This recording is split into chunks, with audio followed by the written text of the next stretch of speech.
Hello, peoples, and welcome to Esoterica Cinema, the podcast where we take films from the cinematic multiverse and discuss the hell out of them. My name is Jason Peters, and I'm here with you for another patented 5-minute review. I got 5 on it. Today, we look at the film that has the cojones to ask, what if dystopian sci-fi satire came with 500% more catchphrases and action one-liners? What's the film? 1987's The Running Man, which Letterboxd describes as follows. By 2017, the global economy has collapsed and American society has become a totalitarian police state, censoring all cultural activity. The government pacifies the populace by broadcasting a number of game shows in which convicted criminals fight for their lives, including the gladiator-style The Running Man, hosted by the ruthless Damon Killian, where runners attempt to evade stalkers and certain death for a chance to be pardoned and set free. Pretty good description there, Letterboxd. Thanks for that. Appreciate it. The film stars Arnold Schwarzenegger, who needs no introduction. I want to be the governor for the people.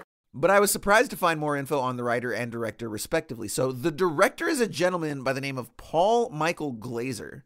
And this is a guy who was primarily known as a television actor, most famously for playing a little character that you may have heard of by the name of Detective Dave Starsky. That's right, the lead of Starsky and Hutch directed The Running Man. Just found that out right now along with you guys. Well, maybe 5 minutes ago.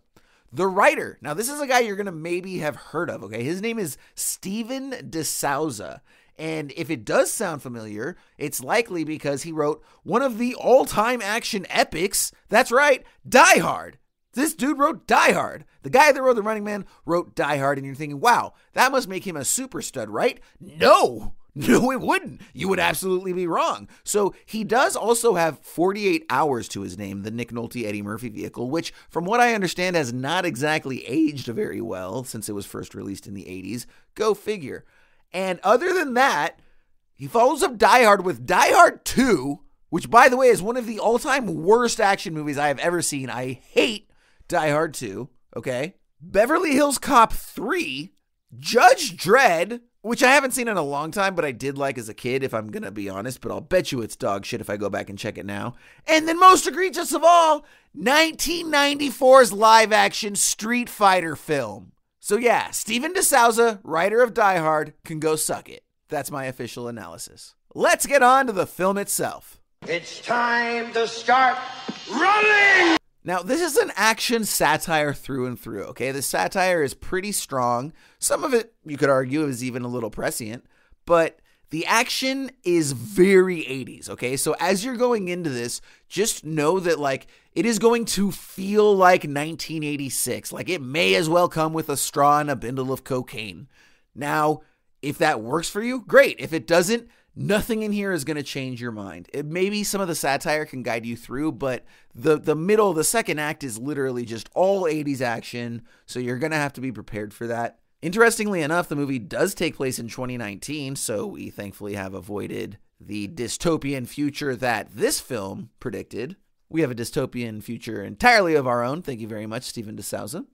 Now, after spending about the opening 20 minutes getting set up by the government, Arnold is then arrested so that he can essentially be put on this show, The Running Man, right? And for the next hour or so, that's pretty much all that happens is we're in the game show of The Running Man with this Damon Killian character, Damon Killian, who's to say, and a bunch of these quote-unquote stalkers. Now, the stalkers to me are actually the funniest part of this movie. If you guys have ever seen the 90s classic American Gladiator,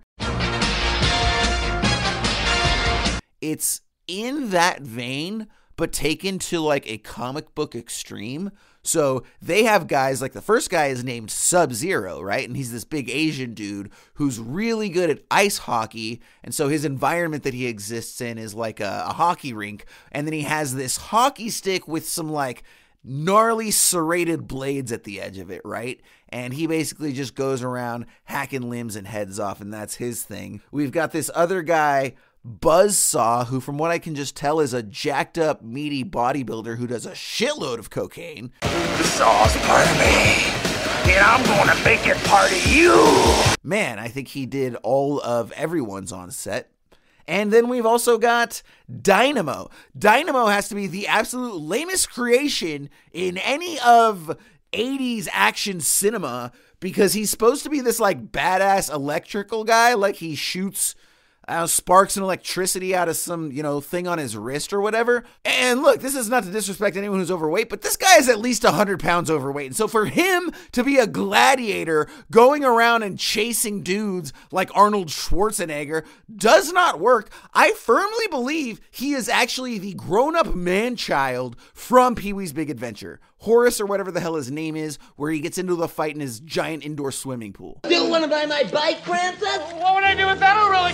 I can have any bike in the world. And as far as the film itself, we do move through this gauntlet very quickly. It's one after the other, after the other. Arnold takes turns pretty much mowing them down. And then, of course, because it's an 80s movie and because it's Arnold Schwarzenegger, we get so many brilliant, cheesy 80s one-liners. After every single stalker death, Arnold Schwarzenegger looks, if not right into camera, right off camera, and elicits just some beautiful pun that is just fantastique. Here is Sub-Zero. Now, Plane Zero. And aside from that, we've also got a love interest in 80s and 90s stalwart Maria Conchita Alonso, which you're probably not going to know by name, but I promise you will recognize her face. One other thing I do want to mention. So as far as Arnold's performance, right, it's right up there with early Arnold. He's still kind of working through the accent a little bit, but he's got a charm. There's just something about early Arnold. He's always got this kind of smile on his face, almost like when Seinfeld acts, where he hasn't really become a great actor yet, but he's got this, I don't know, for such a big masculine dude, there's this sort of innocent naivete that like young Arnold Schwarzenegger carries in his performances. And it's very, very strange because he obviously would grow out of this very quickly doing Predator and Commando and Terminator and all these movies. But like there's a handful, even in Pumping Iron, you go back, he seems like this like, again, for such a monstrous, massive dude, he's got a sort of childlike innocence about him that just transcends whatever movie he's in. So that definitely carries through here. And Damon Killian, let me tell you, is one of the great characters, and he is played by Richard Dawson. Yes, the Richard Dawson from Family Feud. And yes, that's the guy that used to go around kissing all the women that you've seen on all the supercuts on YouTube. How are you, pretty lady? And, oh man, he just plays this so perfectly. Like, I don't even know that he's doing a different character. I think he's doing the same character that he did in Family Feud. And you're like, wow, that was actually a lot creepier than I realized before the supercuts of him kissing and stroking and fondling all the female contestants. That's really weird. And he is just leaning into the sleaze throughout this entire movie and plays it so perfectly. He's one of those antagonists that you love to hate. And in my opinion, he's probably the best thing about this film. So all of this amounts to a very fun time at the end of the day. It's satirical, but the satire doesn't sting extremely hard, so you'll be able to have fun with it. 3 adjectives for you: satirical, action-oriented, and fun. Coming up with a rating of 4 out of 5 stars, solid for The Running Man. Go ahead and check it out. As of the time of this recording, it is available on HBO Max with your subscription.